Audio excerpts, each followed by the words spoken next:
Hello everyone, मी समी. मी तुमचं स्वागत करीत आहे माझ्या मिनी व्लॉगमध्ये. आजपासून मी डेली मिनी व्लॉग चालू केलेले आहेत. तर मी मिनी व्लॉग काढायचं म्हणजे काय हे मला समजत नव्हतं. तर मी विचार करत संध्याकाळ झाली. मग मला कंटाळा लागला. मी दीदीला बोलले, दीदी चल ना आपण कुठेतरी जाऊया. तर दीदीला म्हणवता आम्ही गेलो कल्याणला. मग कल्याणला जाताच आम्ही पोचलो दुर्गाडीला विचार करता मग आम्ही पोचलो मार्टिनी 56ला. मार्टिनी 56चा एक्सपिरियन्स माझा फर्स्ट टाईम होता. मी आज पहिल्यांदाच कुठेतरी अशा ठिकाणी गेलेली की बस रे बस. मग तिकडे आम्ही जरा फोटो क्लिक केले.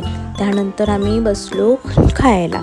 मग जेवता आम्ही प्रचंड मागवलं होतं. आमचं फुल टमी टाईट होतं. पिझ्झा तर मला प्रचंड आवडलं होतं. मग मी तिथे स्टाईल मारली जराशी. मग माझी बहीण घेऊन गेली नॅचरलला. जाता आम्हाला 1 वाजले. आम्हाला माझ्या घरातनं प्रचंड फोन येत होते. मग आम्ही तशीच गाडी काढून निघालो परतीच्या प्रवासीला. बाय.